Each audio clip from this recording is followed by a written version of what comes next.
Baik,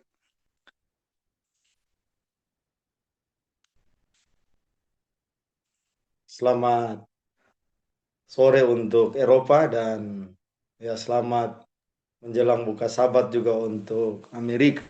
Di sini kami sudah memasuki Sabat 6 ya kurang lebih 6 jam yang sudah ah, dilewati. Terima kasih untuk kesempatan yang berbahagia yang telah diberikan oleh kelompok doa di Eropa, di Belanda ya. Terima kasih Bu Kori yang memberikan kesempatan untuk berbicara di acara Wesper di hari ini. Ya, saya kurang banyak kenal di kelompok doa ini, cuman satu-satunya Ibu Kori mungkin ya. Jadi saya mengucapkan selamat Sabat dulu dari Indonesia. Saya tidak tahu Selamat berapa yang Sabat. Indonesia yang join ya dari Indonesia. Namun saya masuk tadi ada kesaksian-kesaksian mungkin dari Amerika atau dari mana tadi ya. Perkenalkan kami keluarga Tongkoto Rompis. Jadi kalau di belakang saya itu eh, ini ada foto prewedding dulu itu sekitar 15 tahun lalu. Ya. Jadi bulan Juni ini kami ulang tahun pernikahan yang ke-15. Tepatnya tanggal 2 Juni kami menikah di Gereja Advent Pionir Indonesia Timur di Ratahan. Jadi masuknya pekabaran Advent pertama di Ratahan di Indonesia Timur. Dan kami keluarga hingga saat ini memiliki dua orang anak. Jadi dua anak laki-laki, yang tua namanya Esra, yang kedua namanya Yavier Jonathan. Jadi Tuhan memberikan kami anak laki-laki. Jadi dua, satu pasang laki-laki. Dan kami bersyukur dalam pelayanan kami bersama-sama dan puji Tuhan hingga saat ini melayani di wilayah ini. Kami berada di Minahasa Tenggara, pelayanan dari daerah Conference Minahasa. Jadi di dalam pelayanan conference kami sudah beberapa kali dimutasikan dan yang terakhir kami waktu yang lalu di wilayah Poigar, Kabupaten Bolang Mongondo yang masih dilayani dari conference Minahasa. Tapi itu sudah kabupaten yang berbeda. Dan kami dimutasikan 2 tahun yang lalu di sini di Minahasa Tenggara masih pelayanan dari daerah conference Minahasa. Dan keluarga kami, keluarga Tongkoto Rompis. Istri saya dari Tomohon, saya dari Tombatu, dan saya melayani di kampung sendiri. Baik, pembicaraan yang saya akan sampaikan adalah bekerja untuk Tuhan. Mungkin ada pekerjaan-pekerjaan yang saya dan saudara geluti tiap saat. Apakah pekerjaan rutinitas kalau bekerja di kantor atau di perusahaan, pasti Anda bekerja dengan baik. Dan khususnya pada malam ini kami di Indonesia atau di Eropa sore hari ya, dan Amerika memasuki hari Sabat ya. Apa pekerjaan Tuhan bagi saya berpengaruh atau tidak? Atau bekerja bagi Tuhan, bekerja untuk Tuhan berpengaruh atau tidak? Atau apakah kita mempengaruhi pekerjaan Tuhan? Nah, itu pertanyaan-pertanyaan yang sering kali muncul. Dalam pelayanan kami, banyak hal yang kami temui ketika bekerja bagi Tuhan. Apakah saya ini pribadi atau keluarga ada pengorbanan untuk pelayanan pekerjaan Tuhan. Apakah pendoa Eropa ada pengorbanan untuk pelayanan pekerjaan Tuhan? Dan apakah setiap waktu yang kita miliki berarti bagi Allah atau di mata Allah, di mata Tuhan ketika kita bekerja untuknya? Mari kita lihat apa yang Alkitab katakan, bahwa pekerjaan yang dilakukan untuk Tuhan itu tidak sia-sia dan dapat menguatkan atau meneguhkan iman kita, hati kita untuk setia melayani. Walaupun di mata manusia hasilnya kecil, ya, tanpa tidak terlihat langsung di muka mata. Dan saya boleh katakan bahwa Allah menghargai setiap pelayanan yang setia, sekecil apapun. Alkitab menegaskan bahwa Tuhan melihat hati dan niat kita dan kesetiaan kita dalam pelayanan yang dilakukan untuk memuliakan Allah, bukan memuliakan manusia atau meninggikan diri. Walaupun pekerjaan kita mungkin sekecil di mata manusia atau di mata sahabat kita, orang-orang di sekitar kita, kelihatannya kecil dan tidak dapat dihitung atau tidak dapat dibanggakan secara manusia. Tetapi 1 Korintus 15 ayat 58 berkata, "Karena itu saudara-saudaraku yang kekasih, berdirilah teguh, jangan goyah, dan giatlah selalu dalam pekerjaan Tuhan. Sebab kamu tahu bahwa dalam persekutuan dengan Tuhan jerih payahmu tidak sia-sia." Menjadi pertanyaan, kalau kita bekerja, apakah kita kerja sendiri? Atau kita kerja bersama dengan Tuhan? Banyak mungkin pekerjaan-pekerjaan yang kita lakukan. Banyak pelayanan yang kita telah lakukan. Di mata manusia ini kelihatannya pekerjaan Tuhan. Tetapi kita sebenarnya bekerja sendiri. Karena kita tidak mau bersekutu dengan Tuhan. Atau bergabung dengan Tuhan. Makanya ada di catatan. Ini biasanya orang atau umat Tuhan biasa kutip ini. Jadi kalau kita bekerja bagi Tuhan, Tuhan akan menopang pekerjaan ini. Yang selalu ditinggikan adalah usaha manusia ditambah dengan kuasa Allah. Pasti adalah kekuatan yang paling besar. Jadi bekerja itu sebenarnya saya dan saudara hanya alat Tuhan yang digunakan. Yang lebih besar ini adalah kuasa Allah. Makanya dia bilang, Paulus sampaikan kepada jemaat Korintus, berdirilah teguh, artinya iman yang kuat ketika kita bekerja di dalam Tuhan, bekerja untuk Tuhan. Yang ditonjolkan di sini adalah Tuhannya, bukan orang yang bekerja. Akhirnya jerih payah kita atau usaha upaya kita tidak sia-sia. Karena memang di catatan Alkitab, Raja Salomo bilang segala sesuatu sia-sia. Dia menjadi sia-sia ketika kita tidak bekerja dengan Tuhan. Kolose 3:23 katakan seperti ini. Apapun juga kamu perbuat, perbuatlah dengan segenap hatimu.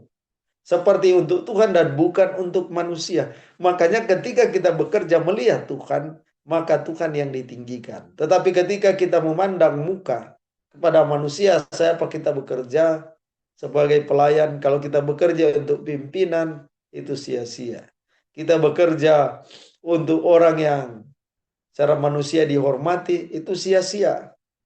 Tetapi dalam pelayanan secara administrasi, kita juga bekerja untuk menghormati siapa yang menjadi atasan kita, pimpinan. Berikan laporan, apa yang diprogramkan oleh conference, kita mesti ikuti. Tetapi lalu sampaikan kepada jemaat Kolose, Apapun juga kamu perbuat, perbuatlah dengan segenap hatimu, seperti untuk Tuhan dan bukan manusia. Ayat 24. Kamu tahu bahwa dari Tuhanlah kamu akan menerima bagian yang ditentukan bagimu sebagai upah. Jadi kalau penghargaan manusia itu cuma sementara. Tapi Kristus adalah Tuhan dan kita adalah hambanya. Jadi yang memberikan upah yang terbaik adalah Kristus sendiri. Pekerjaan untuk Tuhan sering berbuah secara tak terduga. Ya, banyak di kisah Alkitab yang dilakukan menunjukkan bagaimana tindakan iman yang berdampak besar. Ya, di catatan-catatan Alkitab, perempuan yang memberi sedikit minyak, ya, janda di Sarfat juga, ada murid yang membawa 5 ketul roti, murid kecil, anak kecil yang mengikuti khotbah Yesus. Dia tergerak hati dan dia membawa 5 ketul roti dan 2 ikan. Dan ini adalah satu tindakan iman seorang anak kecil. Dia bukan karena dia membawa 5 roti, dia hanya memberi 3. Atau dia membawa 2 ikan, dia hanya memberikan 1. Tetapi apa yang dia punyai, 5 roti dan 2 ikan, dia semua berikan kepada Tuhan, kepada Kristus. Dan apa yang terjadi, mujizat yang terjadi ketika didoakan oleh Yesus. Jadi bekerja untuk Tuhan, menjadi pekerja yang setia di dalam ladang Tuhan. Bukan hanya setengah-setengah. Dan hasilnya akan berkembang di luar dari perkiraan manusia. Lukas 12 ayat 48 dikatakan, tetapi barang siapa tidak tahu akan kehendak Tuannya dan melakukan apa yang harus mendatangkan pukulan, ia akan menerima sedikit pukulan. Setiap orang yang kepadanya banyak diberi, daripadanya akan banyak dituntut. Dan kepada siapa yang banyak dipercayakan, daripadanya akan lebih banyak lagi dituntut. Ketika kita memiliki dan harus melakukan apa yang saya dan saudara mesti berikan, ya, bukan memaksa. Tetapi ketika kita memiliki hal yang harus dibagikan kepada orang lain untuk pelayanan pekerjaan Tuhan, tentunya tidak ada yang dapat menahan. Apakah itu waktu saudara untuk pelayanan pekerjaan Tuhan? Apakah doa saudara? Kadangkala kita mau berdoa, ini kumpulan doa. Kadangkala kita ketika berdoa hal-hal yang kepentingan secara pribadi, itu yang seringkali kita sampaikan. Ketika kita berdoa untuk orang lain, ketika dalam pergumulan mereka, mungkin kita abaikan. Atau pelayanan pekerjaan yang lain kita abaikan. Makanya Yesus sendiri berkata, apa yang dituntut kepada siapa yang dipercayakan lebih banyak, tentunya kita akan lebih banyak dituntut dalam pelayanan ini. Tapi tidak memaksa. Makanya dari awal bekerja bagi Tuhan itu, bekerja untuk Tuhan itu tidak sia-sia. Kita bekerja untuk mendapatkan pujian dari siapa? Kalau manusia itu terbatas. Tetapi bila motivasi saya dan saudara dari awal hingga sekarang ini, terima kasih Tuhan karena saya mengasihi Allah. Di ayat yang lain di kitab Korintus, karena kasih Kristus yang menggugah saya di saat pelayanan ini, bukan karena ada hal-hal yang lain. Ingat, pekerjaan Allah ini bukan sementara tetapi membawa kepada kekekalan. Kalau manusia mungkin ketika dia bekerja bagi perusahaan di mana dia melayani, dia meningkatkan itu hanya penghargaan kepada pimpinan atau perusahaan. Kalau di pemerintah dia mendapatkan penghargaan di hadapan pemerintah atau di hadapan teman-teman. Kalau di sini ASN di Indonesia. Kalau di negeri Belanda, mungkin pegawai negeri atau di perusahaan. Itu hanya mendapatkan penghargaan di mata manusia atau di mata pimpinan. Tetapi pekerjaan Allah ini sangat bernilai dan nilainya adalah kekekalan. Ketika kita bekerja dengan baik, maka Allah membalasnya dengan upah yang kekal. Kesetiaan dalam tugas kecil. Sama pentingnya dengan tugas besar. Ayat-ayat yang seringkali orang baca, kita baca ya. Ketika kita setia dalam perkara yang kecil, Allah memberikan perkara yang lebih besar. Orang-orang yang sukses, orang-orang yang berhasil di dalam pekerjaan yang besar. Karena mereka setia di pekerjaan yang kecil. Dan Allah senang memakai orang-orang yang kecil. Dan melakukan pekerjaan-pekerjaan yang kecil. Dan setelah tanggung jawab yang besar diberikan, dia tidak meremehkan atau dia tidak menyia-nyiakan apa yang dia kerjakan. Walaupun di mata manusia selalu saya katakan tidak berarti, sangat kecil, tidak berpengaruh.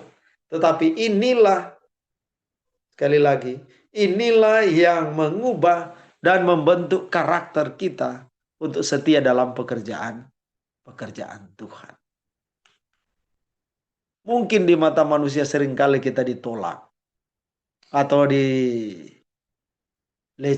ya, bahasa-bahasa sekarang ini. Ketika kita mau bekerja, mereka paling katakan, oh, kerjaan apa itu? Saya teringat di 3 tahun atau 4 tahun yang lalu. Kami, puji Tuhan, saya boleh katakan ketika melayani di Puigar sana, ada tempat yang terpencil. Di namanya Pomoman dan Talugon. Kami melayani di sana, ada 2 keluarga di Pomoman dan ada 1 keluarga di Talugon. Jadi kalau ke tempat ini pelayanan dia perjalanan ekstrim. Saya dengan istri saya dan anak-anak naik mobil Rambo. Ya hardtop. Kalau orang Rerer itu tidak heran kalau ada yang tahu Rerer atau Tondano di bagian Tondano Pantai istilahnya. Kendaraan-kendaraan seperti ini biasa. Dan kami ke tempat pelayanan ini. Dan ketika kami ke sana, di tengah hutan tidak ada listrik, tidak ada sinyal seperti ini. Keluarga ini berkata, pendeta kalau boleh ada buatkan kanisa di tempat ini. Karena mereka berbakti sangat jauh. Melewati tebing, lembah, melewati sungai. Dan puji Tuhan kami melayani di sana. Dan kami berkenalan dengan Ibu Kori dan Ibu Kori Sanger dan Ibu Betty Palar. Kedua ibu yang mempunyai semangat yang luar biasa, mau memberikan pelayanan kepada Tuhan, dan kami buat di sana itu kanisa. Dan saya tunjukkan juga kemarin ketika saya ke Tondano ada undangan ulang tahun, saya tunjukkan kepada orang-orang yang ada di Tondano, Jemaat Pionir Tondano yang membantu, saya tunjukkan ini yang kalian bantu kanisa yang ada di tengah hutan itu. Apa yang mau ditonjolkan? Apakah kami keluarga seringkali berkemah di tempat itu satu minggu dan bekerja di sana karena di sana tempat yang terpencil. Puji Tuhan ada orang-orang yang di sekitar yang bukan anggota gereja. Dia gereja Protestan di sini Gemim ya, dan juga Pantekosta. Mereka membantu dan di akhir dari kegiatan kami di sana, kami undang mereka, keluarga-keluarga yang ada. Diajak makan bersama sesudah ibadah Sabat. Kami bagikan makanan, ya, dan juga ada kue-kue yang bahasa di sini bilang nasi jahe, nasi jaha, dan kue-kue yang lain. Mereka sangat senang dan terkesan. Namun ketika kami mutasi, saya katakan nanti di waktu berikut kami cari waktu akan ke sana. Dan itu saudara-saudara, mereka bersaksi sendiri setelah kami tinggalkan tempat itu. Dan juga di satu kampung yang ada di atas. Mereka menjadi saksi kepada orang lain. Mereka senang. Saya katakan kepada istri, jangan kita bangga diri. Tetapi inilah yang dikatakan di dalam pelayanan yang memiliki kesulitan, memiliki penderitaan, ditempuh dengan jalan kaki berjam-jam, akan menguatkan, akan memurnikan pelayanan. Apakah kita bekerja bagi Tuhan atau kepada manusia? Mungkin kita memiliki istilahnya obsesi yang lebih. Tetapi apakah itu membuat saya dan saudara dewasa di dalam iman untuk melayani? Sebab ketika kita dipakai oleh Tuhan lebih dewasa, dan itu menghasilkan buah-buah rohani. Ada seorang tukang kebun. Dia menanam, katakanlah dia menanam pohon mangga. Mungkin dalam usia yang sudah lanjut, tetapi dia tidak menikmati hasil dari pohon mangga atau buah mangga itu. Di dalam hidupnya mungkin dia sudah tidak dikenal lagi. Tetapi apa yang dia tanam, pohon mangga yang berbuah itu, menghasilkan bukan hanya buah, tapi ada oksigen yang menaungi orang-orang yang di sekitar di mana pohon ini berdiri. Dan mungkin generasi berikutnya tidak kenal siapa yang menanam ini. Tetapi dia telah memberikan hal yang baik. Orang-orang menikmati buah mangga, orang-orang menikmati oksigen yang diberikan. Mungkin saya dan saudara tidak dikenal lagi di tempat di mana kita melayani. Ataupun di tempat kita melayani orang-orang tidak mengenal atau tidak mau tahu dengan saya dan saudara. Tetapi ketika kita menabur dengan iman, bekerja untuk Tuhan dengan iman, maka Tuhan akan menumbuhkan. Kita tidak mungkin menikmati buahnya ketika kita berada di tempat lain. Tetapi orang lain menikmatinya. Ya. Dengan kasih Tuhan mereka mengingat bagaimana pengorbanan waktu, pengorbanan tenaga, harta yang kita berikan itu tidak sia-sia. Pada saat ini kami di tempat ini waktu dini hari ya. Mari kita tanyakan pada diri saya dan saudara. Apakah saya dan saudara senang melayani? Apakah sesama kita dalam tanda kutip Advent atau di luar Advent dengan motivasi yang baik atau benar? Kalau masih belum, mari kita berdoa supaya dibaharui motivasi kita untuk melayani. Dibaharui rencana-rencana kita. Dan meminta Tuhan supaya hati kita dibaharui, dimurnikan, sehingga pelayanan kita itu tidak sia-sia. Kerjakan apa yang Anda miliki sekarang ini. Pelayanan apakah itu? Apakah pekerjaan kecil? Atau dengan pekerjaan yang besar? Lakukan dengan setia. Hal-hal yang sederhana mungkin yang muncul ketika Anda di dalam jemaat, ketika Anda di dalam perkumpulan, di lingkungan di mana Anda dipercayakan untuk melayani. biarlah kita melakukan dengan setia. Saya berterima kasih untuk kelompok pendoa Eropa membantu kami di dalam pelayanan.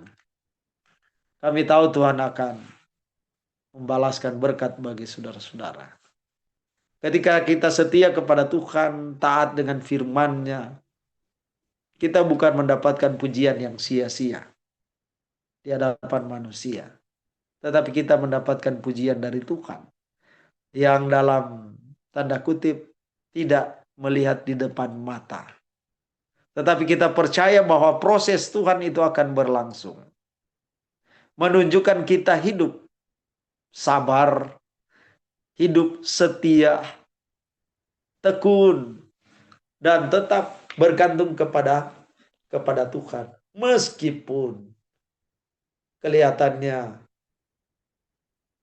tidak ada dampak positif. Tapi kita percaya ketika kita bekerja bagi Tuhan, hasilnya mungkin kita tidak lihat sekarang ini. Tetapi kita akan melihat di waktu mendatang. Dan ingat,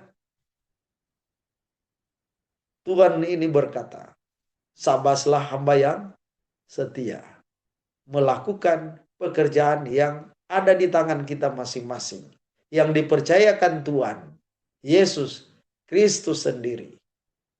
Dia akan katakan, sabaslah hamba yang setia, masuklah kepada kesukaan besar.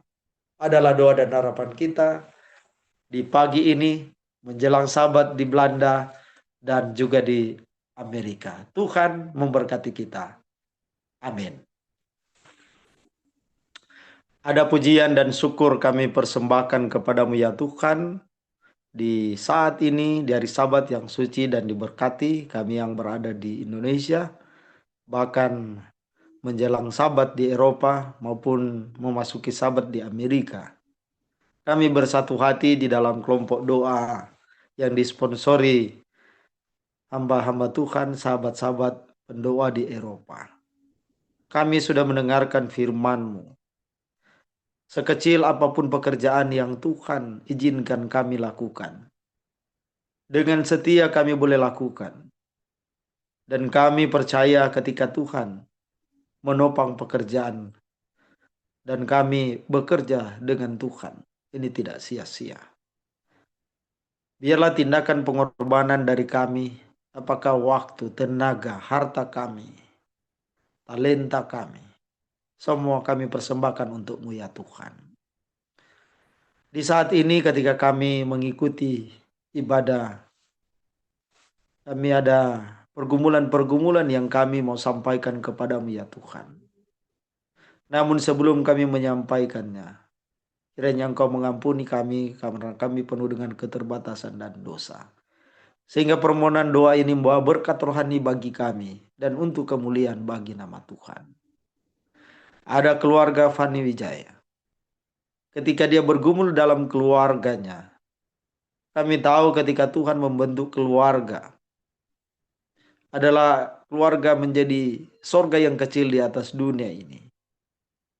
Suami istri diberikan kerukunan, saling merendahkan diri satu sama yang lain. Bahkan di hadapan Tuhan, mereka berserah dan bergantung pada kasih Tuhan. Biarlah Tuhan yang membentuk keluarga. Tuhan tahu bagaimana memperbaiki. Bahkan ketika suami istri ini mau memenangkan diri masing-masing, mempertahankan ego masing-masing, Tuhan oleh kasih karunia-Mu akan menjamah hati mereka. Dan apa yang dipersatukan Allah, tidak ada yang dapat menceraikannya. Kami percaya segala pergumulan ini yang disampaikan oleh Bu Siska, Tuhan akan melihat akan keberadaan keluarga ini. Kami percaya ketika Tuhan datang menyelamatkan manusia, termasuk setiap rumah tangga yang ada. Biarlah mereka belum menjadi berkat juga bagi orang lain, bersaksi bagi Kristus, tetap setia kepada Tuhan. Kami menyerahkan keluarga ini Fani Wijaya ke dalam tangan Tuhan. Ada pergumulan ketika keluarga menurun. ibu yang dalam kemoterapi. Tuhan, kami tahu Engkau yang membentuk kami manusia yang fana ini ketika jatuh dalam dosa. Engkau tahu seluk-beluk akan tubuh kami manusia yang lemah. Namun kami tahu Engkau Allah kami, dokter di atas segala dokter. Engkau yang menyembuhkan orang sakit pendarahan selama 12 tahun. Engkau menyembuhkan orang yang lumpuh 38 tahun. Kami percaya Engkau datang kepada keluarga Manurung. Engkau menjamah ibu yang dalam perawatan ini. Kemoterapi yang dilakukan. Karena kami percaya Allah turut bekerja untuk mendatangkan kesehatan dan pemulihan bagi orang percaya. Kuatkan dan hiburkan. Berikan kesabaran bagi keluarga yang ada. Setiap doa yang dinaikkan, kiranya Tuhan sendingkanlah telingamu dan mendengar segala pergumulan keluarga Manurung. Kami percaya bagi Tuhan tidak ada yang mustahil. Segala pergumulan-pergumulan ini kami menyerahkan ke dalam tangan Tuhan. Bahkan ketika kami berada di Zoom meeting saat ini, ada orang-orang atau saudara-saudari kami yang mungkin bergumul dalam kehidupan mereka. Apakah pribadi, apakah pekerjaan, apakah rumah tangga, apakah kepada orang yang dikasihi mungkin sakit. Kiranya Tuhan akan meringankan beban mereka. Ketika anak-anak muda mencari pekerjaan, ketika mereka mungkin mendapatkan hal-hal yang tidak diinginkan, Tuhan, mari kiranya Engkau datang kepada mereka, hiburkan dan kuatkan. Dan kami percaya kasih Tuhan akan terus mengalir dalam kehidupan mereka masing-masing. Tuhan, segala pergumulan kehidupan kami, pribadi, keluarga, bahkan jemaat, maupun kumpulan doa yang ada di Eropa, di Belanda, Tuhan akan terus memberkati. Tetap sehat-sehatkan mereka, bersekutu di dalam iman, bahkan mau melayani bagi Tuhan. Sekecil apapun yang kami miliki dalam pekerjaan, dalam pelayanan, kami percaya di mata Tuhan sangat diperhitungkan. Kerinduan kami adalah ketika Tuhan datang, akan berkata, "Sabaslah hamba yang setia, masuklah pada kesukaan besar." Inilah doa dan harapan kami. Dan kami menutup di dalam doa Bapa kami. Bapa kami di dalam sorga, dikuduskanlah kiranya namamu. Datanglah kerajaanmu, jadilah kehendakmu di bumi seperti di sorga. Dan berilah pada hari ini makanan kami yang secukupnya.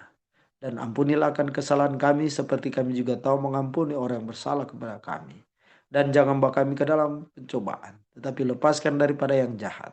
Karena Engkau yang punya kerajaan, kuasa dan kemuliaan sampai selama-lamanya. Amin.